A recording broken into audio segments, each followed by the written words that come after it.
8 মাসের উঁচু পেটটা নিয়ে ধীরে ধীরে রান্নাঘর থেকে বেরিয়ে এলো পিহু। ড্রয়িং রুমের সামনে এসে দেখলো শাশুড়ি বই পড়ছে। পিহু বলল, মা, আপনাকে চা দেব? কিছু খাবেন আপনি? আনোয়ারা বেগম বই থেকে মুখ তুলে পিহুর দিকে তাকালেন। পিহুকে এই অবস্থায় দাঁড়িয়ে থাকতে দেখে শাসনের সুরে বললেন, তোকে কতবার বলেছি এভাবে চলাফেরা না করতে, কথা শুনিস না কেন? রুমে যা, ফের এদিকে দেখলে খুব মার দিব আমি। কিছু লাগলে আমি নিজেই নিয়ে খাবো। পিহু মুস্কি হাসল। ধীরে ধীরে হেঁটে প্রস্থান করার আগে আনোয়ারা বেগম বললেন, তোর হাতের বাটিতে কি? ওনার জন্য একটা পেস প্যাক বানিয়েছে। পিহু অনেকটা লজ্জা পেল। আনোয়ারা বেগম মিটমিটিয়ে হাসছেন। পিহু মাথা চুলকে রুমের দিকে হাঁটা ধরল। পিহুর খুব ভালো লাগে আনোয়ারা বেগমের শাসনের সুরে বলা প্রতিটা কথা। তাই তো মাঝে মাঝে ইচ্ছে করে ভুল করে। খুব ভালোবাসা এবং শ্রদ্ধা কাজ করে এই মানুষটার প্রতি। বিয়ের প্রথম দিন থেকে তাকে সবসময় পাশে থেকে সাপোর্ট করেছে। অন্য আর 5-10টা শাশুড়ির মতো গৃহ রাজনীতিতে যোগ দেয়নি। রুমে এসে দেখল ইমন উপর হয়ে শুয়ে আছে।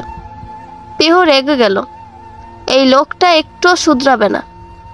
কত বকেছে এভাবে উপর হয়ে না শোয়ার জন্য, কিন্তু কে শোনে কার কথা? পিহু ইমনের পাশে বসে তাকে ঠেলে সোজা করলো। এতে হাঁপিয়ে গেছে বেচারি। 8 মাসের পেটটা নিয়ে চলতে অনেকটাই বেগ পেতে হয়। ইমনের মুখে ফেস প্যাক লাগিয়ে দিয়ে চুপচাপ বসে রইল আর দোয়া করছে যাতে এখনই ঘুম থেকে উঠে না যায় ইমন। ফেস প্যাক শুকিয়ে যাওয়ার পর পিহু ইমনের দিকে তাকিয়ে ফিক করে হেসে দিল। এখন ইমনকে দেখতে বন মানুষের মতো লাগছে। পিহুর হাসির শব্দে ইমন চোখ পিটপিটিয়ে তাকালো। পিহুর হাসিটা দেখে নিজেও হাসল। পরক্ষণে হাসি থামিয়ে বলল, এই পিহু রানী, হাসছো কেন? পিহু জবাব না দিয়ে ঠোঁটে ঠোঁট চিপে হাসছে। ইমন ব্রু কুঁচকে তাকিয়ে রইল। নাকের কাছে আষ্টে গন্ধ লাগতে লাফিয়ে উঠে বসে বলল, ফের আমার মুখে ফেসিয়াল করেছো তুমি? ফেসিয়াল করিনি, ওই একটু ফেস প্যাক লাগিয়ে দিয়েছে। কারণ জানতে পারি? আপনাকে যাতে সুন্দর লাগে, এটাই কারণ। আমার কি ইচ্ছে করে না আমার স্বামীকে সুন্দর লাগুক? তার সৌন্দর্য মন ভরে দেখি। পিহু নাক ফুলিয়ে বলল, হু, আপনার পুরো অধিকার আছে আপনার স্বামীর ওপর, কিন্তু মহারানী পিহু, আপনাকে তো নিজের শরীরের দিকে একটু নজর দিতে হবে, তাই না? এভাবে হেঁটে বেড়ালে তো আপনি ব্যথা পাবেন। সেই ব্যথা আমার এবং আমার বাবুর হৃদয়ে লাগবে। অনেক ফ্লার্ট করেছেন, এবার গিয়ে মুখ ধুয়ে আসুন। ভালো বললেও দোষ। বিড়বিড় করে বলল ইমন। পিহু বিছানায় শরীর এলিয়ে দিয়ে ইমনের জন্য অপেক্ষা করছে। ইমন মুখ ধুয়ে বের হয়ে আয়নার সামনে দাঁড়ালো। ফেস প্যাকটা দারুণ কাজ করেছে। মুখটা উজ্জ্বল হয়ে আছে। ইমন এমনিতেই সুন্দর, গায়ের রং হলদে ফর্সা। তার মধ্যে পিহুর ঘষা মাজায় আরো উজ্জ্বল হয়ে উঠেছে ইমনের ত্বকের রং।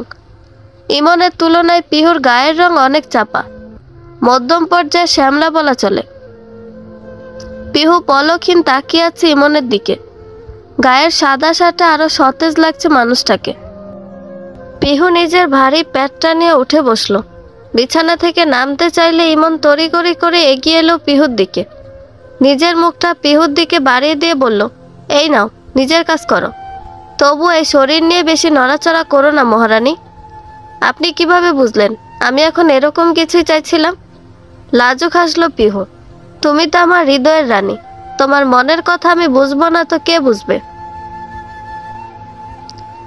চাপা দীর্ঘশ্বাস ফেলে অতীত থেকে বেরিয়ে এলো পিহু। ঘাড় ফিরিয়ে তাকালো ইমনের দিকে। এই ইমনকে চিনতে বেশ কষ্ট হয় পিহুর। কেমন বদলে গেছে মানুষটা। ইমনও একই সময় পিহুর দিকে ফিরল। পিহুকে এভাবে তাকিয়ে থাকতে দেখে বলল, কি হয়েছে, এভাবে কি দেখছো? কিছু না, কাছে আসো। কতদিন দূরে ছিলে জানো? ইমনের স্বাভাবিক কণ্ঠস্বর শুনে পিহু খুশি হলো। আনন্দিত মনে এগিয়ে এলো ইমনের দিকে। আবদ্ধ হলো প্রিয়তমের বাহুডোরে। ঠিক 5 কি 6 মিনিট পরে মেয়েটা কেঁদে ওঠে। মেয়ের কান্নার শব্দ কর্ণগোচর হতেই ইমনকে ঠেলে সরিয়ে দিয়ে উঠে বসে। মেয়েকে কোলে নিয়ে কান্না থামানোর চেষ্টা করে পিহু। এদিকে ইমন বেশ বিরক্ত, মুড নষ্ট হয়, বেশ ক্ষিপ্ত হয়ে ওঠে, রেগে ঘুমিয়ে পড়ে। মেয়েকে ঘুম পাড়িয়ে খাটের কাছে আসতেই দেখলো ইমন ঘুমিয়ে গেছে। মনটা বিষণ্ণ হলো পিহুর। আগে মেয়েটা কাঁদলে ইমন নিজেই মেয়েকে নিয়ে হাঁটতো, পিহুকে বলতো রেস্ট নিতে, বলতো সারাদিন খাটনির পর শরীর খারাপ করবে রাতে না ঘুমালে। অথচ এখন যেন বোঝেও বোঝে না পিহুর মনের কষ্ট। বিষণ্ণ মন নিয়ে নিজেও শুয়ে পড়ল ইমনের দিকে ফিরে। সকালবেলা তাড়াতাড়ি উঠে নাস্তা বানাতে ব্যস্ত পিহু। একটু পরে ইমন উঠে যাবে অফিসে যাওয়ার জন্য। মেয়েকে শাশুড়ির কাছে দিয়ে যত দ্রুত সম্ভব কাজ করে। আজকে উঠতে খানিকটা দেরি হয়ে গেছে।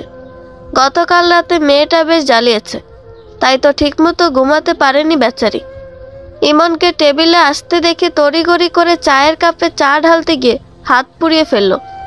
সেখানে 10 মিনিটের মতো লেট হয়ে গেছে। নাস্তার প্লেট গুছিয়ে ইমনের সামনে দিতে বেশ বিরক্ত হলো ইমন। পরোটা মুখে পুরে নিজের বিরক্ত প্রকাশ করলো পিহুর ওপর। রেগে বলল, কি ছাতার নাস্তা বানিয়েছ, লবণ হয়নি ঠিক মতো। পিহু রান্নাঘর থেকে দৌড়ে ডাইনিং টেবিলের সামনে দাঁড়ালো। ইমনকে বলল, সরি, আসলে শরীর বেশ খারাপ করছিল, তাই কিরকম হয়েছে সেটা বুঝতে পারিনি।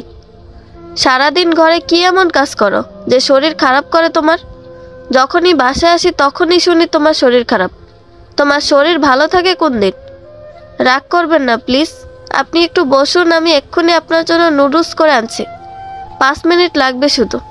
আমি 5 মিনিট বসি, আর ওইদিকে আমার অফিসের কাজ তুই করে দিয়ে আসবি? রেগে চেঁচিয়ে বলল ইমন। ইমনের বর্জ্য কণ্ঠ শুনে পিহু একেবারে চুপসে গেছে। নাস্তার প্লেট ঠেলে সরিয়ে দিয়ে উঠে দাঁড়ালো। অফিসের প্রয়োজনীয় সব জিনিসপত্র নিয়ে হন হন করে বেরিয়ে গেল ইমন। পিহু ব্যথিত মন নিয়ে নীরবে সব দেখে গেল। যতটুকু সম্ভব পিহু চেষ্টা করে ইমনের মন রক্ষা করে চলার, তবুও পেরে উঠছে না।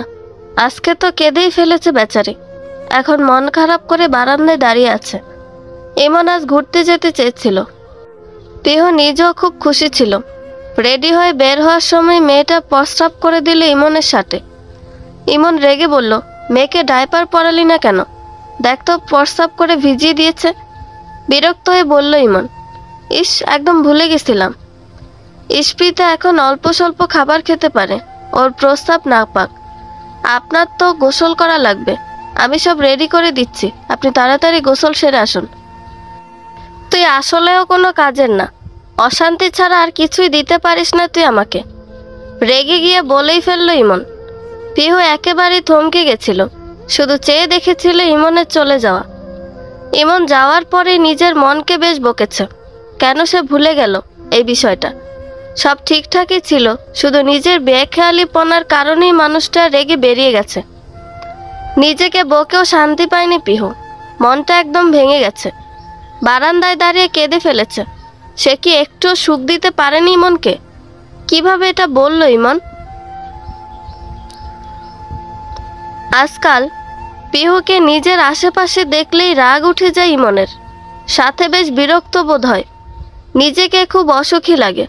কত ফ্যান্টাসি ছিল বিয়ের আগে, বউকে নিয়ে এটা করবে ওটা করবে, বউ শাড়ি পরবে, মাথায় বেলি ফুলের মালা গুজে দুজনে একসাথে রিকশায় ঘুরবে। অথচ পিহু এসবের যেন ধার ধারে না। বাইরে বের হলে বস্তার মতো বোরকা একটা পরে বের হবে। ইমনের ভালো লাগা সব এক নিমিষে হারিয়ে গেছে যেন। সব তিক্ত লাগে এখন, বিশেষ করে পিহুকে আরও বেশি তিক্ত লাগে। গত ফ্রাইডে দেখেছে তাদের অফিসের এক কলিগকে, কতটা হ্যাপি তারা। ফেসবুকে কত সুন্দর ছবি আপলোড করে, তার ওয়াইফ তাকে কত সুন্দর গিফট দেয়। অথচ পিহু? একটা বিরক্তিকর নিঃশ্বাস ফেলল ইমন। তাছাড়া এখন ইমনের মনে হয় পিহুকে তার পাশে একদমই মানায় না।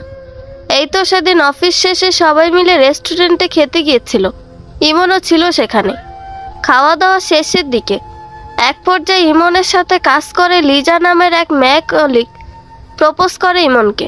বেশ অবাক হয়েছিল সেদিন ইমন, তবে কিছুই বলেনি। ইমনের সাথে অনেকেই বলেছে লিজাকে ইমনের পাশে বেশ মানায়। হাই সোসাইটির মেয়ে, দেখতে বেশ, হাই সোসাইটির ভাষায় বলতে গেলে দেখতে হট, কথাবার্তাও মার্জিত। ইমন সেদিনই পিহুকে লিজার সাথে কম্পেয়ার করা শুরু করেছে। তারপর থেকেই পিহুকে সহ্য হয় না, নিজেকে অসুখী মনে হয়। তাছাড়া পিহুর গায়ের রং বেশ চাপা। মেয়েটা হওয়ার পরে স্বাস্থ্য বেড়ে গেছে অনেকটাই, দেখতে বেশ বেমানান লাগে। অথচ অন্যদিকে ইমনকে দেখলে বোঝাই যায় না সে বিবাহিতা এবং একটা বাচ্চা আছে। তার সাথে মেল কলিগরা তো সেদিন বলেই দিয়েছিল ইমনের সাথে লিজাকেই মানায়, দুজনেই একই স্ট্যান্ডার্ডে আছে। ইমন সেদিন বেশ ভেবেছে এটা নিয়ে, যদিও কোনো সমাধানে পৌঁছাতে পারেনি। অফিসে মেয়ে কলিগরা যখন ইমনের সাথে কথা বলে স্মার্টলি, তখন বাসায় এলে পিহুর কথাবার্তা একেবারে আনস্মার্ট এবং গেও লাগে। পিহুর ড্রেস আপ দেখলে ইমনের মন বলে ওঠে, এমন গেওকে কিভাবে জীবনসঙ্গী করলি? এসব হাজারো চিন্তা বাদ দিয়ে একটা দীর্ঘশ্বাস ফেলে ইমন। নিজেকে এখন কিছুতেই পিহুর সাথে মানিয়ে নিতে পারছে না। তাছাড়া মেয়েটা ওকে ঠিকমতো টাইম দিতে পারে না।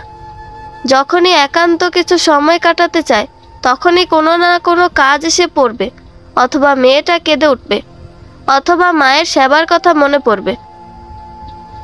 এই তো গতকালের কথা। নিজের মনকে জোর করে ইমন পিহুর সাথে সময় কাটানোর জন্য কিছু সময় চেয়েছিল। অমনি মায়ের ডাক পড়েছে। মায়ের মাথায় যেন তেল দিয়ে দেয়। মায়ের মাথায় তেল দেওয়ার পর ইসফিকে খাওয়ালো, সন্ধ্যার নাস্তা বানালো। সব শেষে ইমনের জন্য আর সময় রইল না পিহুর কাছে। গতকাল বেশ রাগ হয়েছিল, সাথে বিরক্তির শেষ সীমায় পৌঁছে গেছে ইমন। এবার ইমন একটা সিদ্ধান্ত নিয়ে নিল, আজ রাতেই মায়ের সাথে কথা বলবে ভাবছে। আনোয়ারা বেগম সোফায় বসে বই পড়ছেন। এমন সময় দরজায় নক পড়ল। বই রেখে দরজার দিকে তাকিয়ে বললেন, ভেতরে এসো। আনোয়ারা বেগমের স্বামী 2 বছর আগেই মারা গেছেন। তারপর থেকে অবসর সময়ের সঙ্গী হয়েছে বই। ইস্পি হওয়ার পর থেকে ইস্পিকে নিয়ে অনেক সময় পার করে দেন, অথবা পিহুর কাজে সাহায্য করেন। ইমনকে ভেতরে আসতে দেখে পা গুটিয়ে নিলেন আনোয়ারা বেগম। ইমনকে বসার জায়গা করে দিল। ইমন মায়ের কাছে বসল। ইমনের মাথা হাত বুলিয়ে আনোয়ারা বেগম বললেন, কিছু বলবি বাবা? হ্যাঁ মা, তো বল। আসলে আমি একটা সিদ্ধান্ত নিয়েছি, সেটাই তোমাকে জানাতে এলাম। কি সিদ্ধান্ত নিয়েছিস?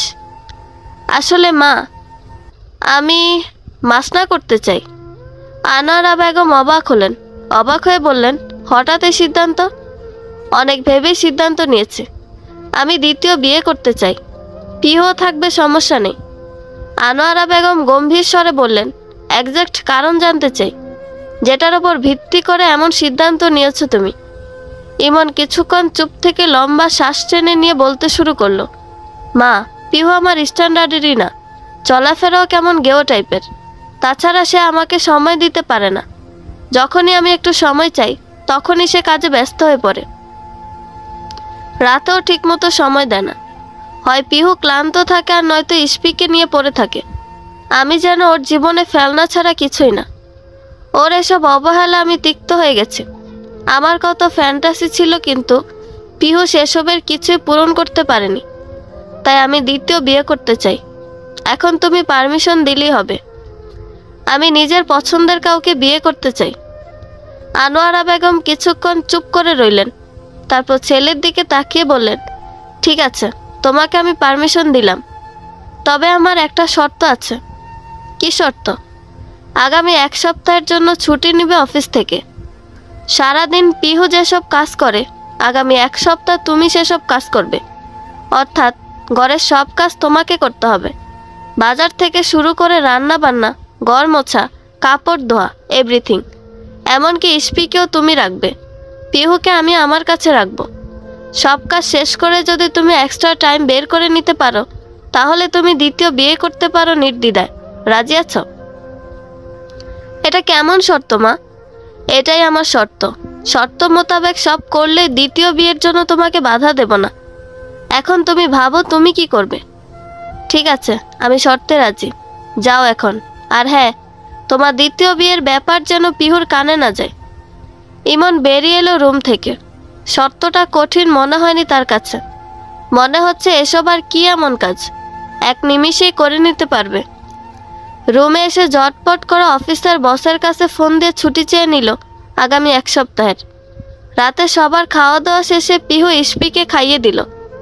সব কিছু গুছিয়ে ধুয়ে মুছে রুমে যাওয়ার আগে শাশুড়ি ডাক দিল। পিহু সেদিকে এগিয়ে গেলে আনোয়ারা বেগম পিহুকে নিয়ে তাদের রুমে গেলেন। ইমন অফিসের কাজ করছিল। মাকে দেখে সেসব রেখে স্থির হয়ে বসল। আনোয়ারা বেগম নাতনির সাথে কিছুক্ষণ দুষ্টামি করে ইমনের দিকে তাকিয়ে বললেন, রাত 12টা বাজলো। এই মুহূর্ত থেকেই তোমার শর্ত মোতাবেক কাজ করা শুরু হবে। ইস্পিকে তোমার কাছে রেখে গেলাম। পিহুকে আমার সাথে নিয়ে যাচ্ছি আমার রুমে। পিহু বেকুবের মতো মা ছেলের কথাবার্তা শুনে যাচ্ছে, তবে এসবের কিছুই বুঝতে পারছে না। আনোয়ারা বেগম পিহুর হাত ধরে বললেন, চল, আজকে থেকে তুই রেস্ট করবি, কোনো কাজে হাত দিবি না, এমনকি ইস্পিকেও ধরতে পারবি না। আমার কথার যদি হেরফের করিস তো সেদিন তোর একদিন কি আমার যে কদিন লাগে। মা এসব কি বলছেন? বাংলায় বলেছি, বুঝতে পারছিস না? চল আমার সাথে। শাশুড়ির ধমক শুনে পিহু চুপসে গেল। আনোয়ারা বেগম পিহুকে নিয়ে বেরিয়ে আসার সময় পেছন ফিরে বললেন, কাল সকাল থেকে সব কাজ শুরু করবে। মেয়েকে কোলে নিয়ে ঘুম পাড়াতে গিয়ে 1টা বেজে গেল ইমনের। এই 1 ঘন্টা মেয়েকে নিয়ে হাঁটতে হয়েছে। ইস্পিকে শুয়ে দিয়ে নিজেও শুয়ে গেল। চোখটা একটু লেগে এসেছিল ইমনের। এর মধ্যে ইস্পি আবার কেঁদে ওঠে। লাফ দিয়ে উঠে বসে ইমন। পুরো শরীর থরথর করে কাঁপছে। মেয়েকে কোলে নিয়ে দেখলো প্রস্রাব করে দিয়েছে। ইস্পির জামা প্যান্ট এমনকি কাঁথার বিছানা সব ভিজে গেল। খাট থেকে নেমে ইস্পির জামা কাপড়ের ড্রয়ার থেকে কাপড় নিয়ে সেগুলো পাল্টে দিল। মেয়ের জামা কাপড় পাল্টাতে গিয়ে একরকম যুদ্ধ করতে হয়েছে। কাঁথা পাল্টে দিল। আবারও 1 ঘন্টার মতো হাঁটতে হয়েছে মেয়েকে নিয়ে। ইস্পি ঘুমাতেই মেয়েকে শুকনো জায়গায় শুয়ে দিয়ে নিজেও শুয়ে পড়ল। বিছানায় শরীর রাখতে ইস্পির প্রস্রাবের জায়গা থেকে গন্ধ এসে নাকে লাগলো ইমনের। কোনো রকমে চাদর পাল্টে আবার শুয়ে পড়ল। কিন্তু এবার আর ঘুম আসছে না। মোবাইলে সময় দেখলো, রাত 3:30 বাজে। এদিক সেদিক করতে করতে ফজরের দিকে চোখটা একটু লেগে এসেছিল ইমনের। তার একটু পরে ইস্পি আবারও কেঁদে ওঠে। এবারও লাফিয়ে ওঠে ইমন। মেয়েকে কোলে নিয়ে হাঁটতে থাকে। এর মধ্যেই গায়ে প্রস্রাব করে দিল মেয়েটা। ইমন মেয়ের মুখের দিকে তাকিয়ে বলল, বাবাইকে একটু ঘুমাতে দাও না মামনি। মেয়েটা খিলখিল করে হেসে ওঠে। বারান্দায় গিয়ে দাঁড়ালো ইমন মেয়েকে নিয়ে। ভোরের স্নিগ্ধ বাতাস গায়ে লাগতে শিরশির করে ওঠে শরীর। পিহুর সাথে মনোমালিন্য হওয়ার পর থেকে সালাতের অনিয়ম করে আসছে ইমন।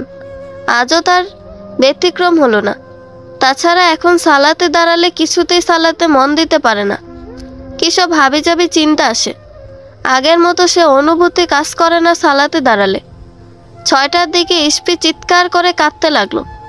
ইমন এবার বেশ বিরক্ত হয়ে গেছে। বিরক্ত হয়ে পিহুকে ডাকতে গিয়ে থেমে গেছে। মেয়েকে নিয়ে অনেকক্ষণ হাঁটার পরও কান্না থামাতে পারল না। কেন কাঁদছে সেটাই বুঝতে পারছে না ইমন। অনেক ভেবেচিন্তে বুঝতে পারল ইস্পির হয়তো খিদে পেয়েছে। ইস্পিকে দোলনায় শুইয়ে দিয়ে তাড়াতাড়ি রান্নাঘরে গেল। ইস্পির খাবার খুঁজে বের করতে 20 মিনিটের মতো সময় চলে গেল। খাবার বানিয়ে আনতে আরও কাঠখড় পোড়াতে হলো ইমনকে। অবশেষে খাবার বানিয়ে রুমে এলো। দোলনার দিকে চোখ যেতেই দেখলো ইস্পি সেটা ধরে উঠে দাঁড়ানোর চেষ্টা করছে। খাবারগুলো ড্রয়ারের উপর রেখে দৌড়ে মেয়ের কাছে গেল ইমন। তাড়াতাড়ি কোলে নিয়ে বুকে জড়িয়ে নিল। আরেকটু হলেই পড়ে যেত মেয়েটা। বুকটা ধরফর করছে এখনো ইমনের। ইমনের হঠাৎ মনে পড়ল কয়েকদিন আগের ঘটনা। ইস্পিকে দোলনায় রেখে পিহু রান্নাঘরে গেছিল। বারবার বলে গেছে ইস্পিকে যেন একটু দেখে। ইমন বেশ বিরক্ত হয়েছিল। রান্নাঘর থেকে এসে দেখলো ইস্পি একটু হলেই পড়ে যাবে। তাড়াতাড়ি করে সেদিকে যেতেই কিছু চা ইমনের অফিসের কাগজে ছিটকে পড়েছিল। তাতেই কি রাগটাই না দেখিয়েছিল ইমন। পিহু এক কোণে মেয়েকে নিয়ে চুপ করে দাঁড়িয়েছিল। কোনো প্রতিউত্তর করেনি ইমনের ভয়ে। সেসব মনে করে একটা দীর্ঘশ্বাস ফেলে ইস্পিকে খাবার খাওয়াতে লাগলো। উফ, বাচ্চাদের খাবার খাওয়ানো মানে একটা যুদ্ধ জয় করার মতো। অনেক চেষ্টা করে অল্প খাবার খাওয়াতে পেরেছে ইমন। এই অল্প খাবার খাওয়াতে গিয়ে 7:30 বেজে গেছে। ঘড়ির দিকে তাকিয়ে চক্ষু কপালে উঠল ইমনের। কোথায় ভেবেছিল একটু ঘুমিয়ে নিবে, তার হলো না। মেয়েকে কোনো রকমে ঘুম পাড়িয়ে শার্ট গায়ে দিয়ে বের হলো বাজার করতে। বাজার করে এসে হাঁপিয়ে গেছে ইমন। এক গ্লাস পানির জন্য পিহুকে ডাকতে গিয়ে থেমে গেল। নিজের মনে মনে ঠিক করেই নিল, যেভাবেই হোক এই শর্তে সে জিতবেই। তার মাকে দেখিয়ে দিবে সেও পারে। জিদের বসে উঠে গিয়ে নিজের পানি নিজে নিয়েই খেলো। ঘড়িতে 9টা বাজতে দেখে ব্যাককল হলো ইমন। বিড়বিড় করে বলল, অদ্ভুত, সময় যেন দৌড়ে পালাচ্ছে। তড়িঘড়ি করে রান্নাঘরে গিয়ে নাস্তা বানাতে শুরু করলো। পরোটার জন্য আটা মাখতে গিয়ে পানি বেশি হয়ে গেল। কোনো রকমে আটাকে ঠিক করে রুটি বেলা শুরু করলো। রুটিগুলো একটাও গোল হলো না। এতে বেশ বিরক্ত হলো ইমন। বিড়বিড়িয়ে বলল, পিহু কিভাবে গোল রুটি বানায়? আমার তো হচ্ছেই না। রুটি চুলায় দিতে ইস্পি কেঁদে উঠল। মেয়েকে কোলে নিয়ে রান্নাঘরে এসে দেখলো রুটি পুড়ে গেছে। তাড়াতাড়ি করে নামাতে গিয়ে হাত পুড়ে ফেললো ইমন। চুলাটা ঝট করে বন্ধ করে ফোঁস করে নিঃশ্বাস ফেলল। বেশ বিপাকে পড়ল এবার। মেয়েকে রাখবে নাকি রুটি গরম করবে সেটাই বুঝতে পারছে না। মনে মনে ভাবলো, পিহু কিভাবে যে সামলায় এত দিক। নিজের চিন্তায় বিরক্ত হয়ে ফের কাজে মন দিল। সকালের দিকে ঘুম থেকে উঠে অভ্যাসবশত রান্নাঘরের দিকে যাচ্ছিল পিহু। দরজার বাহিরে পা রাখতে অমনি ধমক দিলেন আনোয়ারা বেগম। পিহু চমকে পিছনে ফিরে তাকাতে চোখ রাঙালেন তিনি। এরপর আর বের হতে দেয়নি রুম থেকে। এখন খাটে বসে অস্থির হয়ে আছে পিহু। ওদিকে মানুষটা কি করছে কে জানে। তাছাড়া ইস্পিকে খাওয়ানোর সময় হয়ে গেছে। রাতে বাবা মেয়ে দুটো কিভাবে ছিল সেই চিন্তায় ঠিকমতো ঘুমাতে পারেনি বেচারি। মনটা বারবার ছটফট করছে একটু গিয়ে দেখে আসার জন্য, কিন্তু শাশুড়ির ভয়ে যেতে পারছে না। তিনি সোফায় বসে বই পড়ছেন। কঠিন স্বরে বলেছেন, বাইরে গেলে খবর আছে পিহুর। পিহু এবার ইতস্তত করে বলল, মা। আনোয়ারা বেগম বই রেখে মাথা তুলে পিহুর দিকে তাকালো।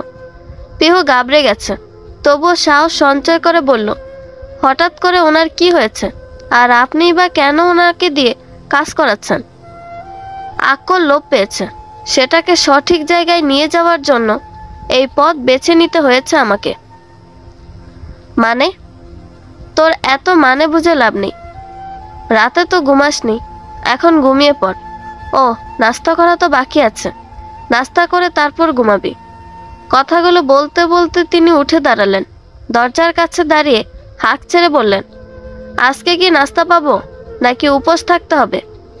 পিহু বোকার মতো চেয়ে চেয়ে দেখছে শুধু, কোনো কিছুই বুঝে উঠতে পারছে না।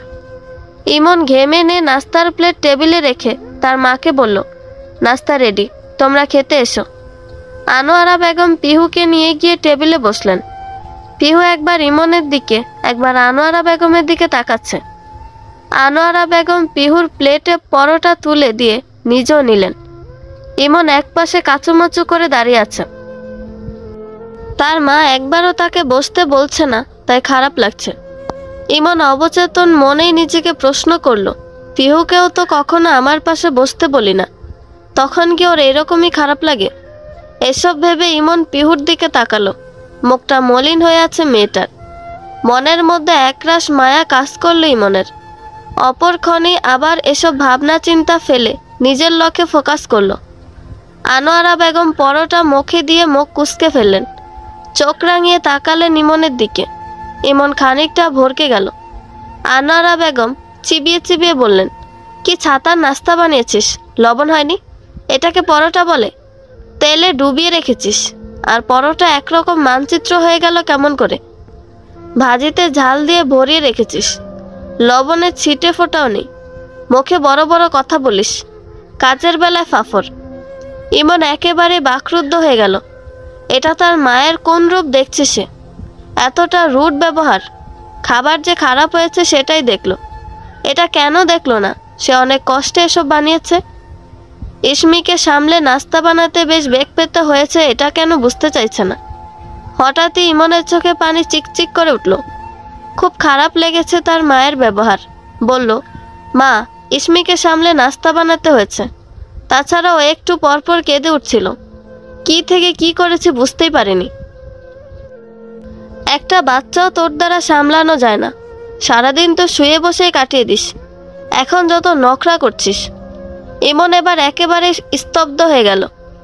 এরকম ব্যবহার সে একদমই আশা করেনি।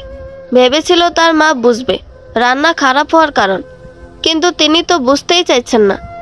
এদিকে পিহু বোকার মতো তাকিয়ে আছে ইমনের দিকে। শাশুড়ির ভয়ে কিছু বলতেই পারছে না। আর কেনই বা তিনি নিজের ছেলের সাথে এমন ব্যবহার করছেন। পরোটা খাওয়া শেষে চা দিতে বললেন আনোয়ারা বেগম। মায়ের এমন ব্যবহার দেখে মনটা খারাপ হয়ে গেছে। অন্যমনস্ক হয়ে চা ঢালতে গিয়ে হাত পুড়িয়ে ফেলেছে। এই নিয়ে দুবার পুড়েছে হাত, ছ্যাত করে উঠল যেন চামড়া।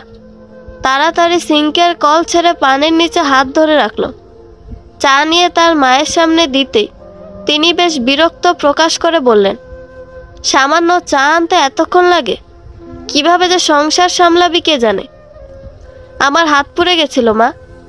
এই সামান্য চা ঢালতে গিয়ে হাত পুড়িয়েছিস? তোকে দিয়ে সত্যিই কিছু হবে না। মুখে বড় বড় কথা আছে শুধু, তাই না? ইমনের এবার সত্যিই খারাপ লাগছে। এমন নির্দয়ের মতো ব্যবহার করছে কেন তার মা? ইচ্ছে করে তো দেরি করেনি। কারণটা জানতে না চেয়ে প্রথমেই কথা শুনিয়ে দিল।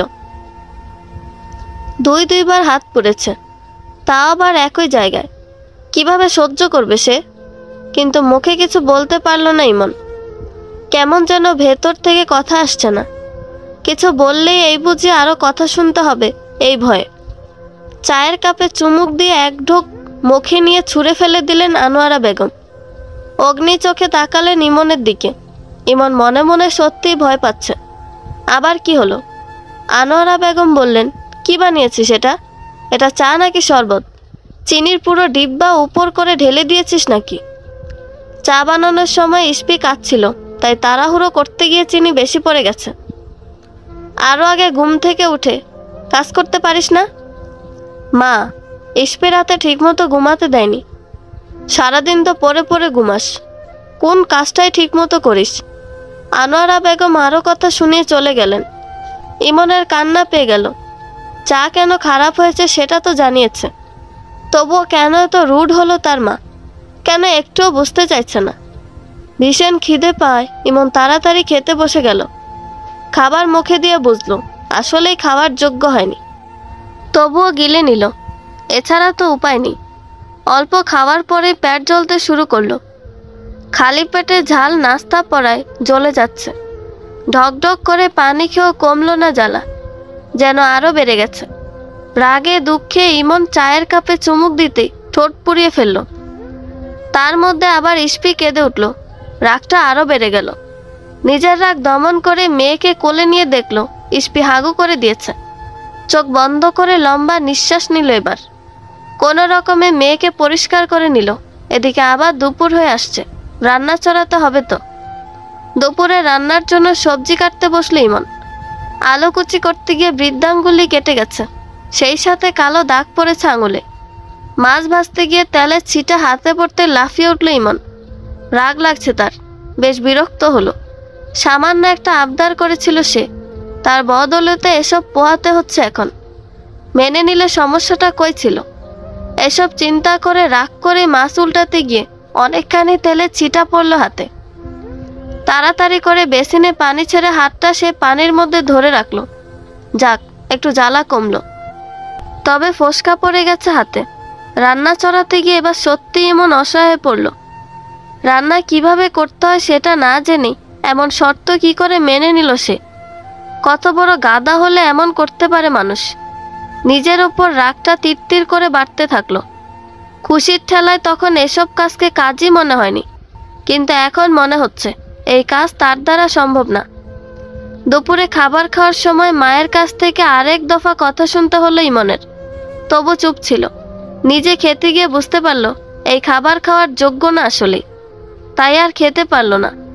মেয়েকে খাইয়ে দিয়ে একটু ঘুমাতে চেয়েছিল, তখন মনে পড়ল সকালের দিকে কারবারি করে কাপড় কতগুলো ভিজিয়ে রেখে এসেছে।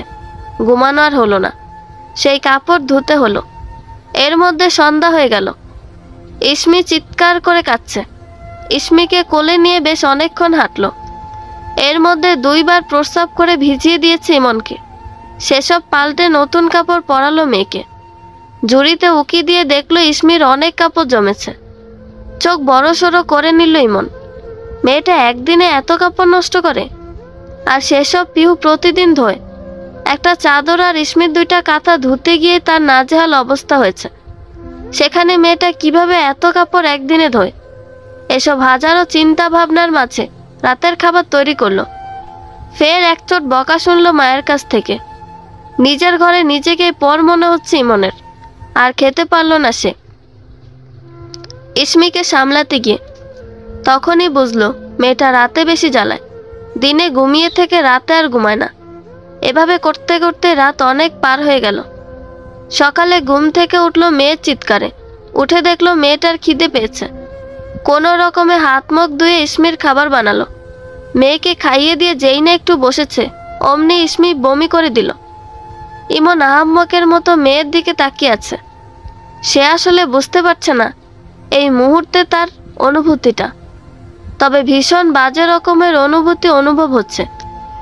আবার এদিকে রাতে ঘুমাতে না পারায় মাথাটা ব্যথা টনটন করছে, চোখে ঝাপসা দেখছে।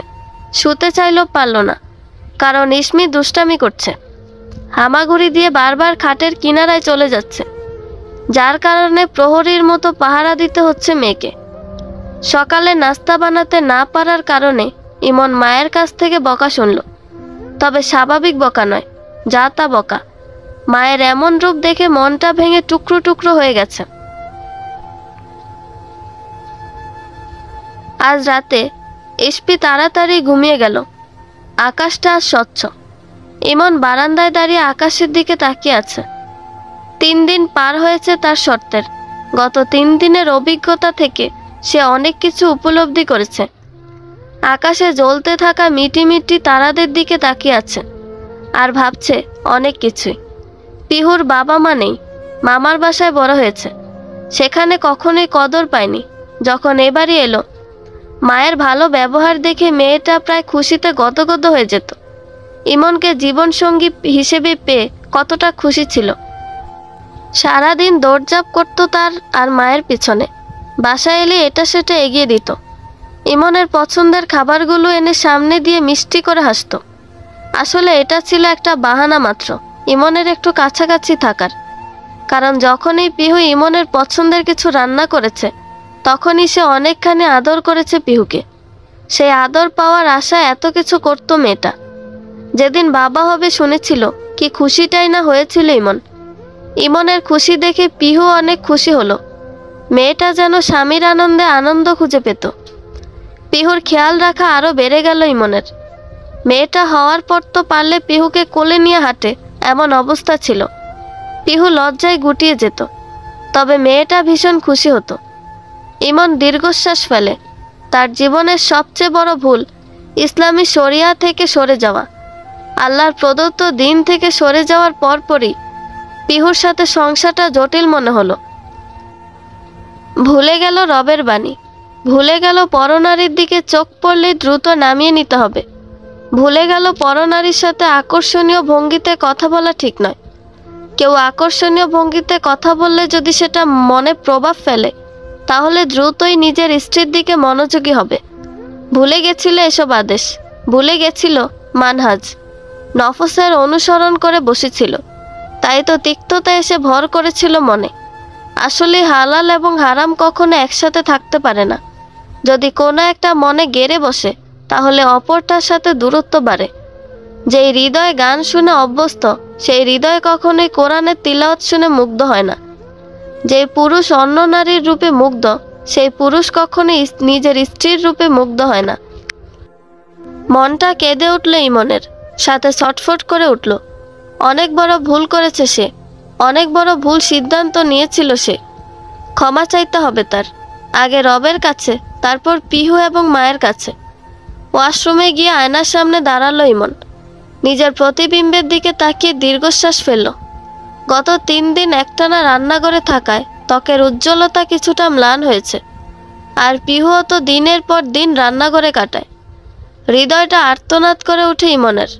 অজু করতে গিয়ে দেখলো নখ বড় হয়ে ময়লা জমেছে। পুরনো কিছু সুন্দর মুহূর্ত মনে পড়তেই চোখের কোণে চিকচিক করে উঠে ইমনের। মেয়েটা কতটা কেয়ার করতো তার। নখ একটু বড় হলেই নিজেই যত্ন করে কেটে দিত। এত সুখে থাকার পরেও সে অন্য কোথাও নাকি সুখ খুঁজতে যাচ্ছিল।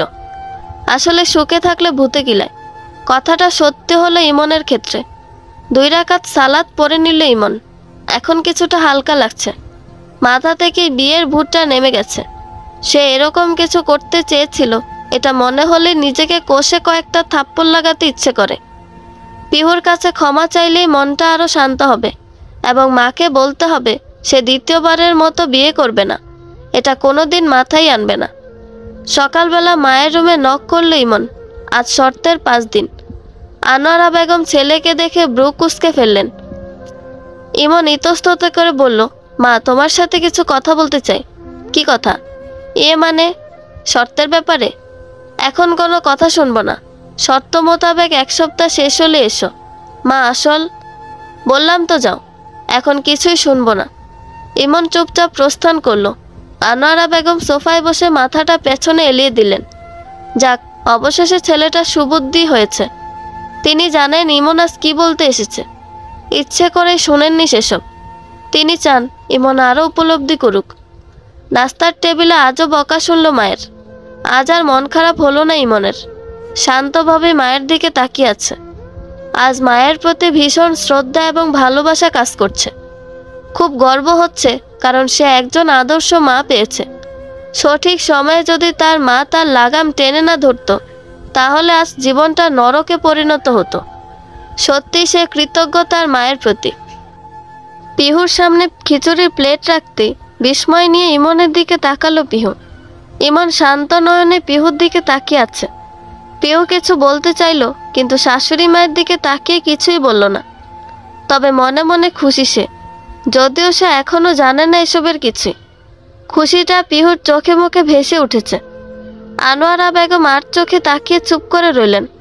পিহু 1 চামচ খেয়ে ইমনের দিকে তাকালো। দেখলো ইমন করুণ চোখে তাকিয়ে আছে। পিহু মুচকি হাসতে ইমনের চোখে মুখে উজ্জ্বলতা বেড়ে গেল। দুপুরে চুপি চুপি বেরিয়ে যাচ্ছিল পিহু রুম থেকে। অমনি আনোয়ারা বেগম ডাক দিলেন। পিহু শটান হয়ে দাঁড়িয়ে আমতা আমতা করে বলল, ওই একটু পানি খেতে যাচ্ছিলাম আর কি। হ্যাঁ। আনোয়ারা বেগম কিছু বললেন না। শাশুড়িকে চুপ থাকতে দেখে পিহু বেরিয়ে গেল।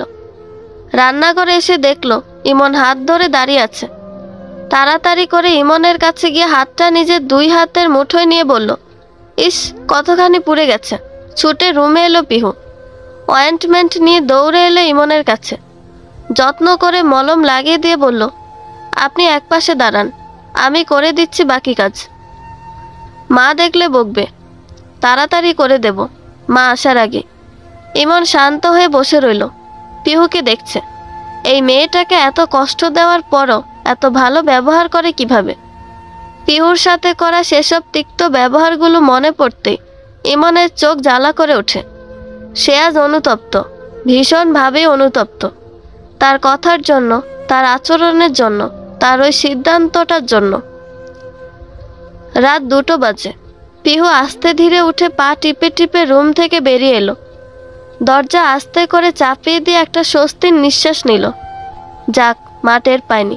পিহু চলে যেতে আনোয়ারা বেগম পাশ ফিরলেন। তিনি সবই দেখেছেন। মৃদু হাসলেন তিনি। মেয়েটা তার ছেলেকে ভীষণ ভালোবাসে। গত কয়েকদিন পিহুর ছটফটানি দেখেছেন তিনি। ঠিকমতো ঘুমাতে পারেনি মেয়েটা। আনোয়ারা বেগম উঠে বসলেন।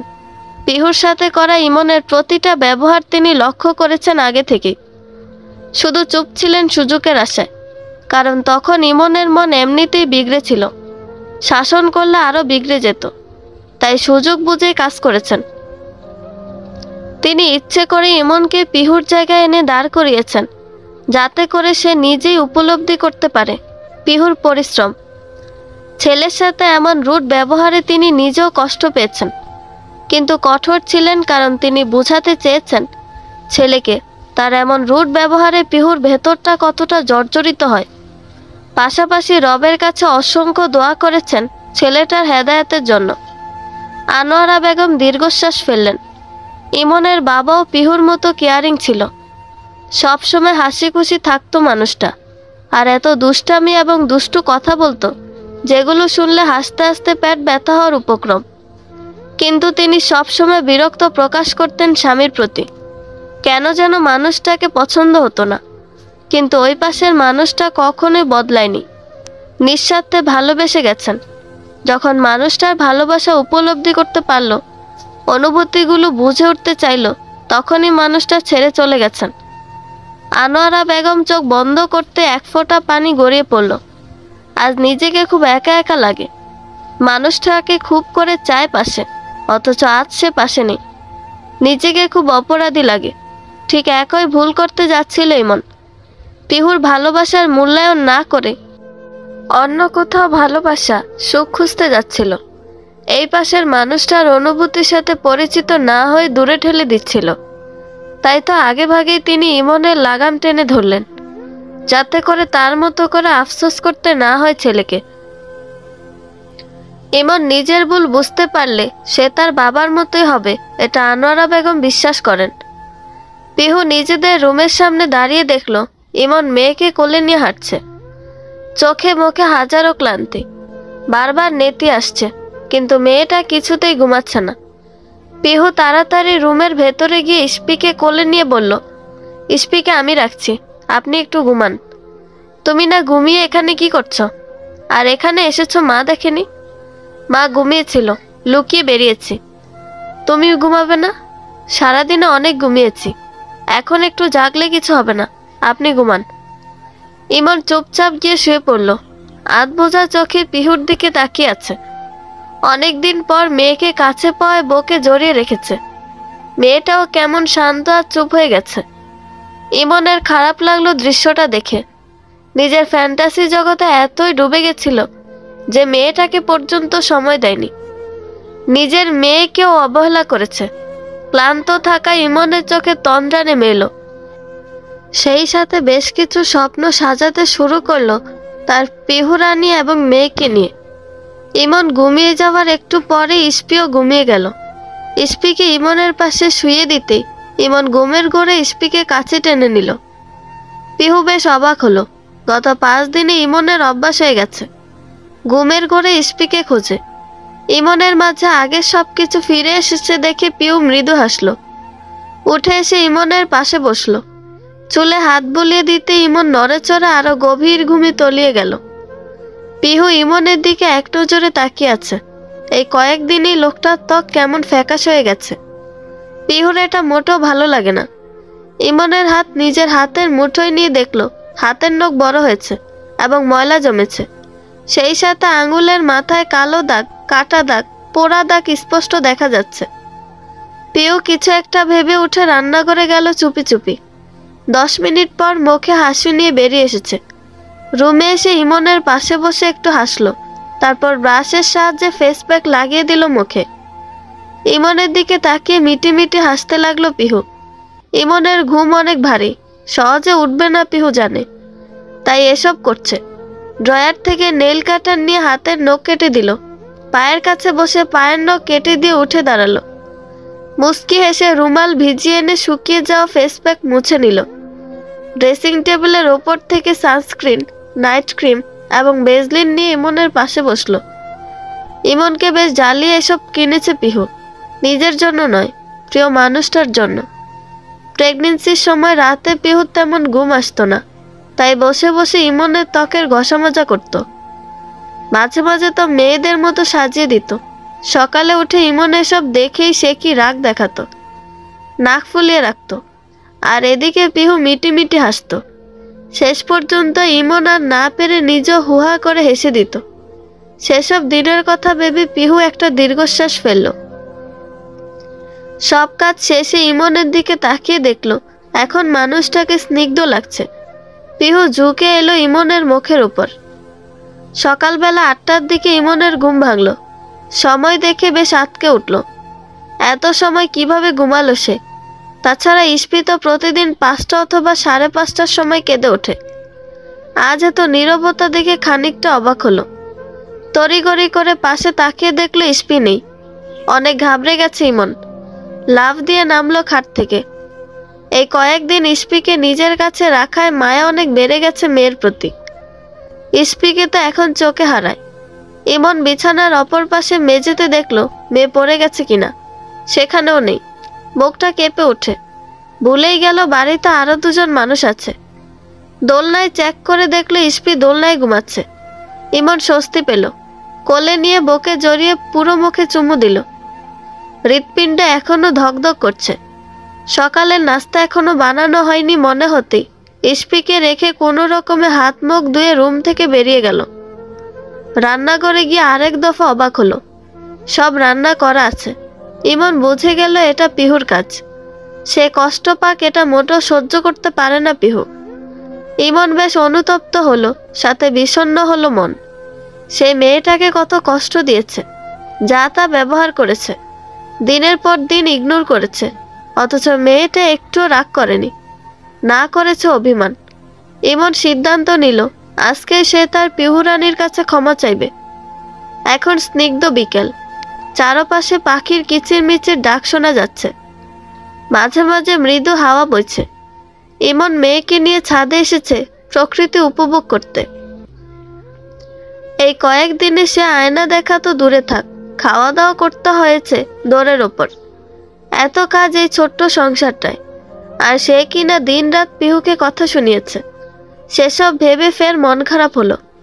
ছাদের দরজার দিকে ফিরল পিহু এসেছে কিনা দেখার জন্য। 5 মিনিট পরেই পিহু ছাদে এসে উপস্থিত হলো। আনোয়ারা বেগম জিজ্ঞেস করেছিল কোথায় যাচ্ছে। পিহু ইনিয়ে বিনিয়ে ছাদে আসার কথা বলল, যদিও তিনি জানেন সব। পিহু ইমনের পাশে দাঁড়িয়ে লম্বা শ্বাস নিয়ে বলল, বাপ মেয়ে দুটো কি করছেন? প্রকৃতি দেখছি আর হাওয়া খাচ্ছি, তুমি খেতে চাইলে হা করে থাকো। ইমন মুচকি এসে বলল। পিহু ভীষণ খুশি হলো ইমনের পরিবর্তন দেখে, তবে সেটা ভেতরে চেপে রেখে মিথ্যে রাগ দেখিয়ে বলল, আপনারা দুজন তো হা করে হাওয়া খাচ্ছেন না, আমি কেন হা করে খাবো? প্রকৃতির সাথে আমাদের ভাব হয়ে গেছে, তাই সে আমাদের অন্যভাবে হাওয়া খাইয়ে দিচ্ছে। তোমার তো ভাব হয়নি। হু, ঘোড়ার ডিম। কিছুক্ষণ পিনপতন নীরবতা চলল। ইমন বুঝতে পারছে না কিভাবে শুরু করবে। পিহু হঠাৎ মনে পড়ে যাওয়ার মতো করে বলল, আচ্ছা আপনার আর মায়ের কি হয়েছে বলুন তো? মা কেন এতদিন আপনার সাথে খারাপ ব্যবহার করেছে? আমাকে কেন আপনার সাথে রাখেনি? আর কেনই বা আপনাকে দিয়ে ঘরের কাজ করিয়েছে? ইমন পিহুর দিকে তাকিয়ে রইল। কোন মুখে তার কৃতকর্মের কথা বলবে বুঝতে পারছে না। হাঁসফাঁস লাগছে। পিহু ফের বলল, বলুন না। ইমন লম্বা শ্বাস ফেলে বলল, আসলে তোমাকে অনেক কিছুই বলার আছে। বলুন। আমার অফিসের একজোড়া দম্পতি আছে যারা অনেক হ্যাপি। সবসময় ঘুরতে যাওয়া, একে অন্যকে গিফট দেওয়া, ফেসবুকে ছবি দেওয়া সবই করত। সেসব দেখে আমার মনে হয়েছিল আমি অনেক অসুখী। তাছাড়া বিয়ের আগে আমার অনেক ফ্যান্টাসি ছিল যা পূরণ হয়নি। আমি চাইতাম আমার স্ত্রী শাড়ি পরবে, খোপায় ফুলের মালা থাকবে, তারপর দুজন একসাথে ঘুরতে যাব, একসাথে নদীর পাড়ে ঘুরব। কিন্তু সেসব কিছু না হয়, তাই খুব জমেছিল তোমার প্রতি। বারবার মনে হতো তুমি আমাকে সুখী করতে পারোনি, তাই পরিবর্তন এসেছিল। ধীরে ধীরে তোমার প্রতি বিরক্তি কাজ করে। অফিসের ফিমেল কলিগদের কথাবার্তা, চলাফেরা এসব দেখে বাসায় এসে তোমার এলোমেলো চুল, পরনের অগোছালো কাপড় দেখলে বিরক্ত লাগতো। এত সবের পরেও আমি সময় চাইছিলাম তোমার কাছে, কিন্তু তুমি কাজে ব্যস্ত হয়ে যেতে বারবার, তাই সেই সব ভেবেই দ্বিতীয় বিয়ের সিদ্ধান্ত নিয়েছিলাম। এতটুকু বলে থামলো ইমন। পিহুর দিকে তাকালো। মেয়েটা কেমন স্তব্ধ হয়ে দাঁড়িয়ে আছে। ইমন পিহুর দিকে এগুলোই পিহু কিছুটা পিছিয়ে গিয়ে বলল, তারপর বলুন। এই কয়েকদিনে আমি অনেক কিছু উপলব্ধি করেছি পিহু। আমি তোমাকে কখনোই বুঝতে চাইনি, তোমাকে আমি সময় দেইনি, সবসময় বিরক্তি প্রকাশ করেছি। আমাদের সংসারে অশান্তির কারণ আমি, আমার পরিবর্তন। আমি বাস্তবতা থেকে ছিটকে পড়ে ফ্যান্টাসিতে ডুবে গিয়েছিলাম। আল্লাহর দিন থেকে সরে গেছিলাম, ভুলে গেছিলাম আমার দায়িত্ব। পিহু আমাকে ক্ষমা করে দাও, আমি সত্যি অনুতপ্ত। ইমন থেমে গেল। পিহু অন্যদিকে ফিরে দাঁড়িয়ে আছে। একটু পরপর শরীর কেঁপে উঠছে। ইমন বুঝলো মেয়েটা কাঁদছে, তার হৃদয়েও ভাঙন হচ্ছে। সবচেয়ে বেশি খারাপ লাগছে গত 8 দিন আগের ঘটনার জন্য। লিজা কোনো এক কাজে ফোন করেছিল তাকে। ফোনে কথা বলার সময় পিহু পেছন থেকে জড়িয়ে ধরায় মোবাইল মেঝেতে পড়ে ভেঙে যায়। রাগের বশে চর মেরে দিয়েছিল পিহুকে। সেদিন মেয়েটা টু শব্দ করেনি, চুপচাপ প্রস্থান করেছিল। সেই মুহূর্তের কথা মনে হলে হৃদয়ে সুচ ফোটানোর মতো যন্ত্রণা হয় ইমনের। এই মুহূর্তে ইমনের ইচ্ছে করছে পিহু জড়িয়ে ধরে সান্ত্বনা দিতে। বেশ কিছুক্ষণ সময় পর পিহু ইমনের দিকে ফিরল। চোখ মুখ ফুলে গেছে অল্প সময়ের মধ্যেই। পিহু ইমনকে বলল, আপনি জানেন জান্নাতের দরজায় কি লেখা আছে? আদ দায়ুসু লা ইয়াদ খুলুল জান্নাহ, অর্থাৎ দায়ুস কখনো জান্নাতে প্রবেশ করবে না। আর শুনুন, ভালোবাসা সেটা নয় যেটা জনে জনে দেখিয়ে বেড়ানো হয়। ভালোবাসা দেখানোর জিনিস নয়, অনুভব করার জিনিস। আমি আপনাকে ভালোবাসি ইমন, আর আমি কখনোই চাইব না আমার ভালোবাসার মানুষ আমার কারণে জাহান্নামী হোক। আচ্ছা বলুন তো, আপনার কাছে কোন ব্যাপারটা বেশি ভালো লাগবে? আপনার স্ত্রীর দেহের সাইজ রিক্সাওয়ালা থেকে শুরু করে সবাই দেখছে আর উপভোগ করছে সেটা, নাকি আপনার স্ত্রীর নখের কোনা আপনি ছাড়া আর কোনো পুরুষ দেখেনি সেটা? পিহু আর দাঁড়ালো না, দ্রুত নিচে নেমে এলো। ভীষণ কান্না পাচ্ছে তার। রুমে এসে চুপচাপ বারান্দায় বসে রইল। আনোয়ারা বেগম পিহুর যাওয়ার দিকে তাকিয়ে অবাক হলেন। তিনি জানেন পিহু ইমনের সাথেই ছিল। হঠাৎ এমন কি হলো দুজনের মাঝে, বুঝতে পারছেন না। সকাল থেকেই তো হাসি খুশি ছিল মেয়েটা। আনোয়ারা বেগম উঠে ইমনের রুমে গেলেন। দেখলেন ইমন মনমরা হয়ে বসে আছে। তিনি ইমনের পাশে বসে নরম কণ্ঠে বললেন, কি হয়েছে তোমাদের? পিহু কাঁদছিল কেন? আমি পিহুকে সব সত্য বলে দিয়েছি মা, এবং ক্ষমাও চেয়েছি। জানি না পিহু আমাকে ক্ষমা করবে কিনা। আনোয়ারা বেগম লম্বা নিঃশ্বাস ফেলে বললেন, শোনো, তোমায় কিছু কথা বলি। পিহু সারাদিন রান্নাঘরে গরমে পুড়ে কাজ করে। তার কোমরে কালো দাগ থাকবে স্বাভাবিক। রাত জেগে তোমার মেয়েকে পাহারা দেয়। তার চোখের নিচে কালি, মুখে ব্রণ থাকবেই। তোমাকে বাবা ডাক শোনানোর জন্য নিজের স্বাস্থ্যের কথা ভাবেনি। সেই মেয়েটার পেটের মেদ বাড়বেই, শরীরের সৌন্দর্য নষ্ট হবেই। এগুলো স্বাভাবিক ব্যাপার। এটা তোমার ফ্যান্টাসি জগতের ডিজনি ওয়ার্ল্ড নয় যে নায়িকাদের মতো ত্বকের চামড়া টান টান থাকবে, মুখে কোনো ব্রণ থাকবে না, গায়ে কোনো দাগ থাকবে না। বাচ্চা হওয়ার পরেও স্বাস্থ্যের কোনো পরিবর্তন হবে না। তুমি যেসব মেয়েদের দেখে তাদের সাথে পিহুর তুলনা করেছ, মিলিয়ে দেখো, তারা পিহুর কাছে ঘেঁষার মতো যোগ্যতা রাখে না। তারা সারাদিন রূপচর্চা নিয়ে পড়ে থাকে। তোমার স্ত্রী সারাদিন রূপচর্চায় ব্যস্ত থাকে না। তোমার জন্য রান্না করে, তোমার বাচ্চা সামলায়, তোমার মায়ের সেবা করে, তোমার কাপড় ধোয়, তোমার বাচ্চার হাগু মুতের কাপড় ধোয়, তোমার মায়ের কাপড় ধোয়, নিজের হাতেই এসব করে। এত কিছুর পরে অভিযোগ করে না। কোনোদিন বলেনি একটা কাজের মেয়ে রাখুন। এসবের ফাঁকে আবার তোমার সেবাও করে, রাতে তোমার মনোরঞ্জন করে। তোমার চামড়ার ত্বক এত উজ্জ্বল কেন কখনো ভেবেছ? মেয়েটার ঘষা মাজার ফল। তোমার সাথে ঝগড়া করে কত ক্রিম আনলো, কখনো দেখেছ নিজে ব্যবহার করেছে? তোমার জন্য এনেছে সে। ছুটির দিনে কখনো মেয়েটার কি খেতে ইচ্ছে করে জানতে চেয়েছ? কখনো 10 টাকা ব্যয় করে মেয়েটার জন্য চকলেট এনেছ? বাসায় ফেরার সময় 10-20 টাকা ব্যয় করে একটা ফুলের মালা অথবা আলতা এনে হাতে দিয়ে বলছো, আজ একটু সাজো। কখনো কাজল কিনে দিয়েছ? কখনো মেয়েটাকে নিয়ে চন্দ্রবিলাস করেছ? বৃষ্টির দিনে একসাথে ভিজেছ? বাসায় ফিরে এলোমেলো চুলের মেয়েটার চুল নিজ হাতে আশ্রয় দিয়েছ? কখনো মাথায় তেল দিয়ে দিয়েছ? কখনো বাসায় ফিরে বলেছ, আজ একটু শাড়ি পরো? সেসব কিছুই করনি। তবুও তুমি চাও সে তোমার ফ্যান্টাসি জগতের মেয়েদের মতো হোক। ওর কি চাওয়া পাওয়া নেই? ওর কি খারাপ লাগা, ক্লান্ত লাগা নেই? ওর কি যত্ন পেতে ইচ্ছে করে না? সব সময় শুধু দিয়েই যাবে, বিনিময়ে মেয়েটা তোমার কাছ থেকে কি কিছু আশা করতে পারবে না? ওকে একটু ভালোবাসা দিয়েই দেখো, তোমার দুনিয়ায় সুখের রঙে রাঙিয়ে দিবে। একটা কথা মনে রেখো, সংসার জীবন রূপ রং চোখ জোড়ায়, মন জোড়ায় না। আজকে তুমি আরেকটা বিয়ে করলে কিছুদিন পরেই ফ্যান্টাসি কেটে যেত। এরপর সেই বিবাহ তোমার গলায় ফাঁস হয়ে আটকে যেত। না ধরতে পারতে, না ছাড়তে পারতে। সব শেষে রাসূলুল্লাহ সাল্লাল্লাহু আলাইহি ওয়াসাল্লামের দুটো কথা বলি।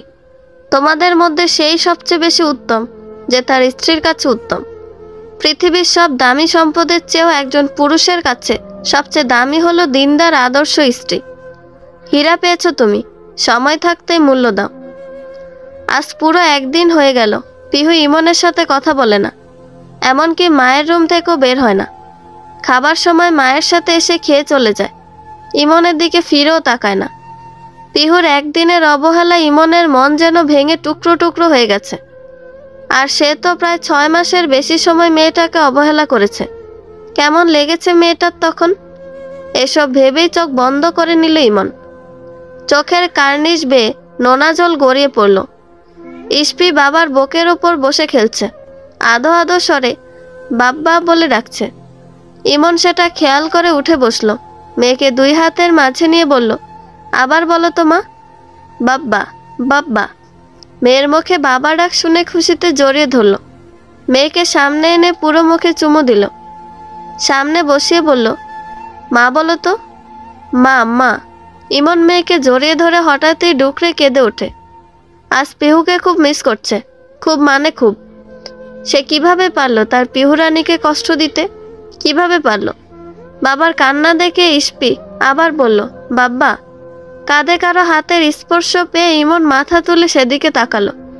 পিহুকে তার সামনে দাঁড়িয়ে থাকতে দেখে প্রথমে অবাক হলো, পরক্ষণে ঝাপটে ধরে বলল, পিহু আমাকে ক্ষমা করে দাও, আমি অনুতপ্ত, আমি আমার ভুল বুঝতে পেরেছি, প্লিজ মাফ করে দাও। আজকে আমরা একটা সুন্দর মুহূর্ত কাটাতে পারি, তুমি চাইলে প্রতিদিন আমরা সুন্দর মুহূর্ত কাটাবো। পিহু মুখ টিপে হেসে বলল, প্রতিদিন আমি ক্লান্তও থাকতে পারি। ইমন পিহুর চোখের দিকে তাকালো, মেয়েটার চোখে মুখে দুষ্টামি রেখা। কিছুক্ষণ টাইম লাগলো পিহুর কথার অর্থ ধরতে। যখন বুঝতে পারলো লাফিয়ে নামলো খাট থেকে। মুহূর্তেই কোলে তুলে ঘুরতে শুরু করেছে ইমন। পিহু খিলখিল করে হাসছে, সেই সাথে হাসছে তাদের পিচ্চি মেয়েটা। হাততালি দিচ্ছে বাবা মায়ের আনন্দ দেখে। পিহুকে নামিয়ে ইমন ফের পিহুকে আলিঙ্গন করে ঝরঝর করে কেঁদে ফেলল। বলল, আমাকে ক্ষমা করেছো তুমি? করেছি। এখন আর বাচ্চাদের মতো কাঁদবেন না তো। পিহুর কথা ইমন কান্না থামিয়ে পিহুর দিকে তাকালো। চোখাচোখি হতেই দুজনে ফিক করে হেসে দিল। ইমন মেয়েকে কোলে নিয়ে পিহুর সামনে দাঁড়িয়ে বলল, মা বলো তো আম্মু। ইস্পি হাততালি দিয়ে বলল, মা মা। বাব্বা বাব্বা। দুজনে আবারও হাসতে শুরু করেছে। এর মধ্যে ইস্পি ইমনের গায়ে প্রস্তাব করে দিয়েছে। ইমন বোকার মতো তাকালো পিহুর দিকে, তারপরে আবার হেসে উঠল দুজন। আজকের নাস্তা ইমন এবং পিহু দুজনে মিলেই বানিয়েছে। ইস্পি তার দাদির সাথে গাড়ি নিয়ে খেলছে বসার ঘরে। দুজনে নাস্তা বানাতে গিয়ে আটা মাখিয়েছে দুজনের গালে হাতে। দুষ্টামি করে নাস্তা বানিয়ে টেবিলে রাখতেই ইমনের ফোন বেজে উঠল। অফিসের কল দেখে রিসিভ করলো। আনোয়ারা বেগম বললেন, কে ফোন করেছে? অফিস থেকে, আজকেই যেতে বলছে। ঠিক আছে যা, অনেক দিন তো বন্ধ দিলি। আচ্ছা আসো নাস্তা খেয়ে নি। নাস্তা শেষে ইমন রুমে এলো, পিছনে পিহু এলো। ইমনের কাপড় চোপড় বের করে দিয়ে চলে যেতে চাইলে ইমন দুষ্ট হেসে পিহুর পথরোধ করলো। পিহু বোকার মতো তাকিয়ে বোঝার চেষ্টা করছিল। তার আগে হ্যাসকা টানে পিহুকে নিয়ে ওয়াশরুমে ঢুকে গেল ইমন। ইমন অফিসের উদ্দেশ্যে বেরিয়ে গেল। পিহু ইমনের যাওয়া দেখলো, মনটা একটু ছটফট করছে পিহুর। যখন থেকে অফিসের ফোন এসেছিল তখন থেকে এমন হচ্ছে। রবের কাছে দোয়া করলো যাতে ইমনের কিছু না হয়, সে যেন সুস্থ অবস্থায় ফিরে আসে বাসায়।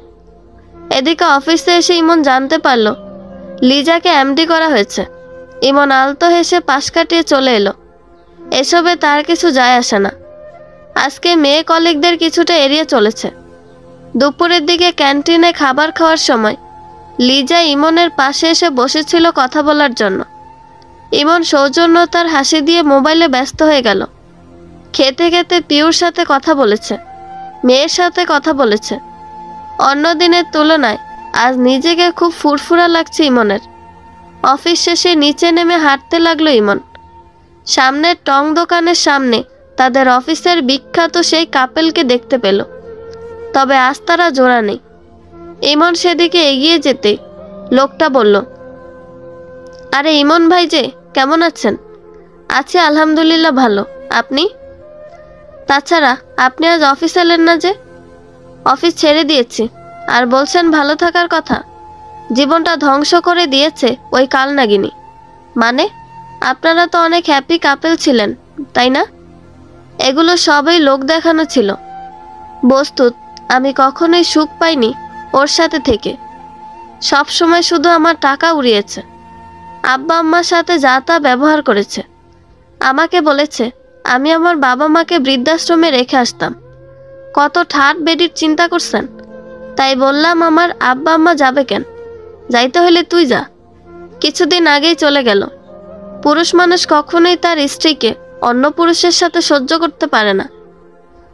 আর সে সারাদিন তার ছেলে বন্ধুদের গা ঘেঁষে চলতো। এসব আর সহ্য হচ্ছিল না, তাই ছেড়ে দিয়েছি। ইমন কোনো রকম আসছি বলে হাঁটা ধরল। তাদেরকে দেখে সে নিজেকে অসুখী ভাবছিল, আর এখন দেখা গেল তারা নিজেরাই সুখী না। পিহুকে কতটা কষ্ট দিয়েছে সে, সেসব ভেবে দীর্ঘশ্বাস ফেলল। আসার পথে ফুলের দোকান দেখে দাঁড়িয়ে গেল ইমন। 15 টাকা দিয়ে একটা লাল গোলাপ কিনে নিল। বাসায় এসে কলিং বেল চাপতেই পিহু দরজা খুলে হাসি মুখে দাঁড়ালো। ইমন কিছু না বলে ফুলটা বাড়িয়ে দিল পিহুর দিকে। বিস্ময়ে পিহু একেবারে স্তব্ধ হয়ে গেছে। ইমনের কাশির শব্দে বাস্তবে ফিরল। ফুলটা নিয়ে ইমনকে রুমে ঢোকার জায়গা করে দিল। পিহু যেন একটা ঘোরের মধ্যে চলে গেল। এর আগে এত খুশি আর কখনো হয়নি পিহু। আনন্দে পিহুর ভেতরটা বারবার লাফিয়ে উঠছে। রুমে এসে বুঝলো ইমন ওয়াশরুমে গেছে। আয়নার সামনে দাঁড়িয়ে ফুলটা কানের পাশে গুজে ক্লিপ দিয়ে আটকে দিল। রাতের খাবার দিল ইমনকে। খেতে বসে বারবার পিহুর দিকে আট চোখে তাকিয়েছে ইমন। মেয়েটা বারবার গোলাপটা ছুঁয়ে দিচ্ছে আর মৃদু হাসছে। পিহুর আনন্দ দেখে ইমনের মনও ভালো লাগায় ছেয়ে গেল। পরের দিন ইমন অফিস যাওয়ার পর পিহুর আবার সেই একই ফিলিংস হচ্ছে। ইমনের সুস্থতার দোয়া চাইল পিহু। রুমে গিয়ে গতকালের শুকনো ফুলটা হাতে তুলে নিল। সেটাই নেড়েচেড়ে দেখতে লাগলো। অফিসে আসার পর আজকে লিজা একটু বেশি গায়ে পড়ে কথা বলতে চাইছে, যা ইমনের মোটো ভালো লাগছে না। সেদিন প্রপোজের পর সে হ্যাঁ বা না কিছুই বলেনি, এমনকি লিজাকে কোনো পজিটিভ ইঙ্গিতও দেয়নি। তবুও কেন এমন করছে বুঝতে পারছে না ইমন। মনে মনে ভাবলো এই চাকরিটা ছেড়ে দিবে। এর মধ্যেই পিয়ন এসে বলে গেল এমডি ম্যাম ইমনকে ডেকে পাঠিয়েছে। ইমন একটু অবাক হলো। পরক্ষণে বিরক্তিতে কপাল কুঁচকে এলো। বিরক্ত হয়ে এগিয়ে গেল সেদিকে। রুমে নক করে ঢুকলো। লিজার সামনে চেয়ার দেখিয়ে বসতে বলল। এমন বদ্ধ রুমে লিজার সামনে বসে থাকতে বেশ অস্বস্তি হচ্ছে ইমনের। তার উপর লিজার হাবভাব সুবিধার লাগছে না। লিজা ল্যাপটপ এগিয়ে দিয়ে একটা প্রজেক্ট দেখতে বলল। ইমন সেদিকে দৃষ্টি নিবদ্ধ করলো। এই ফাঁকে লিজা উপরের কোট খুলে বসলো। ইমন ল্যাপটপ থেকে চোখ সরিয়ে বলল, এটা আমি বুঝেছি ম্যাম। লিজার দিকে তাকিয়ে থমকে গেল। পাতলা ফিনফিনে শার্টের ওপর দিয়ে ভেতরের আন্ডারগার্মেন্টস স্পষ্ট। ইমন তাড়াতাড়ি উঠে গিয়ে বলল, আমি আসছি। পিয়নকে দিয়ে এটা পাঠিয়ে দিবেন আমার কাছে। Cool mister Emon, and don't call me ma'am. এই অফিসে আপনাকে আমার ভালো লাগে একটা বিশেষ কারণে। সেই কারণ কি আপনি জানেন? আসছি। ইমন বেরিয়ে যাওয়ার জন্য দরজার দিকে এগিয়ে গেল। লিজা পেছন থেকে ইমনের শার্ট ধরে টান দিয়েছে। লিজার গায়ে যেন দানবীয় শক্তি ভর করেছে। একটানে ইমন এসে টেবিলের ওপর চিত হয়ে পড়ল। লিজা ইমনের গায়ের সাথে লেপ্টে দাঁড়িয়ে বলল, এই অফিসে আপনি আছেন সবচেয়ে gentleman. That's why I like you. এমডির কেবিন থেকে দস্তাদস্তির আওয়াজ পেতে সকলে সেদিকে জড়ো হয়ে গেল। কেউ একজন সাহস করে গিয়ে দরজা খোলার আগে ইমন দরজা খুলে বেরিয়ে আসার সময় বলল, ইউ ব্লাডি বিচ, চাকরির ভয় দেখাস আমাকে? তোর চাকরি আমি করব না। এক্ষুনি রিজাইন লেটার দিয়ে যাচ্ছি। এর মধ্যেই বড় স্যার চলে এলেন। তাকে দেখেই লিজা ইনিয়ে বিনিয়ে বলে সব দোষ ইমনের উপর চাপালো। ইমন হতবাক হয়ে গেল মুহূর্তেই। ইমনকে বিধ্বস্ত অবস্থায় বাসায় ফিরতে দেখে পিহু এবং আনোয়ারা বেগম দুজনই অবাক হলেন। সেই সাথে চিন্তিত হয়ে পড়লেন। ইমন সোফায় বসে গায়ে লিয়ে দিল। পিহু জলদি রান্নাঘরে গিয়ে শরবত বানিয়ে আনলো। ইমনকে দিতেই ঢকঢক করে সব খেয়ে নিল। আনোয়ারা বেগম ধীরে সুস্থে জিজ্ঞেস করলেন, কি হয়েছে? এতে ইমন মাকে ধরে হু হু করে কেঁদে ফেলল। পিহু বেশ ঘাবড়ে গেছে। আনোয়ারা বেগম নিজেও ঘাবড়েছেন। ইমনকে শান্ত করতে সব খুলে বলল। সব শুনে দুজনে স্তব্ধ হয়ে বসে রইল। শেষ দিকে বিচারে ইমনই জিতেছে। এর আগেও নাকি লিজার নামে এরকম কিছুর কমপ্লেন এসেছিল, তাই বড় স্যার যথেষ্ট সন্দেহ করেছিলেন লিজাকে। তাছাড়া ইমনের শার্ট পেছনের দিক থেকে ছেঁড়া দেখে তিনি কনফার্ম হয়ে গেছিলেন। পরে সিসিটিভি ফুটেজ চেক করে দেখার পর লিজাকে বরখাস্ত করেছেন। ইমন আসার সময় রিজাইন লেটার দিয়ে এসেছে। পিহু ইমনকে ধরে নিয়ে গেল রুমে। সে এখনও সেসব ভুলতে পারছে না। আজকে আল্লাহ সহায় না হলে যে কোনো কিছু ঘটতে পারত। সেই ঘটনার অনেক দিন পার হয়ে গেছে। ইমন সারাদিন ভাবনায় ডুবে থাকে কি কাজ করবে। এই ধরনের অফিসে সে আর কাজ করবে না। ফ্রি মিক্সিং কাজের ভয়াবহতা সে হাড়ে হাড়ে টের পেয়েছে। বিছানায় শুয়ে শুয়ে এসবই ভাবছিল ইমন। ভর দুপুরে পিহু ইস্পিকে কোলে নিয়ে রুমে ঢুকলো। মেয়েটা ঘুমিয়ে গেছে। ইস্পিকে খাটে শুয়ে দিয়ে পিহু মাথা চুলকাতে লাগলো। ইমন বলল, তোমার মাথায় কি উকুন হয়েছে পিহুরানি? হ্যাঁ। আসো, তোমার মাথায় উকুন দেখি। আপনি পারবেন? ইমন কিছু না বলে পিহুকে টেনে বারান্দায় নিয়ে এলো। নিজে চেয়ারে বসে পিহুকে তার সামনের মোড়ায় বসিয়ে চুলে বিলি কাটতে শুরু করে। পিহুর বেশ ভালো লাগছে। ইমন বেশ মনোযোগ দিয়ে দেখতে লাগলো। উকুন পেয়েছ, কিন্তু বেচারা ধরার আগে ফুরুত হয়ে গেছে। ইমন সেসব পিহুকে বর্ণনা করে বলছে, আর পিহু হাসছে। দুজনের আনন্দে চারপাশের পরিবেশও যেন আনন্দিত হয়ে উঠেছে। 1 মাস পেরিয়েছে, এখনো কোনো কাজ জোগাড় করতে পারল না ইমন। পিহু রুমে এসে ইমনের পাশে দাঁড়িয়ে বলল, কিছু কি ভেবে দেখেছেন? আচ্ছা, ব্যবসা করলে কেমন হয়? সেখানে ফ্রি মিক্সিংয়ের মতো ভয়াবহ কোনো ব্যাপার থাকবে না।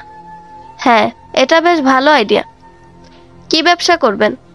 মাছের ব্যবসা, দুষ্টু হেসে বলল ইমন। আপনার গায়ে সারাদিন মাছের গন্ধ থাকবে। ইমন পিহুকে মৃদু আলিঙ্গন করে বলল, কাছে আসবে না তখন? আসবো, লেপ্টে থাকবো আপনার সাথে। তারপর আপনাকে নিজের মনের মতো করে সাজিয়ে নিব আমি। ইমন হেসে ফেলল। পিহুও হাসল। পরের দিনই ইমন তাদের বাসার পাশে যে খালি জমি আছে তাদের সেখানেই দোকান দিবে ভাবছে।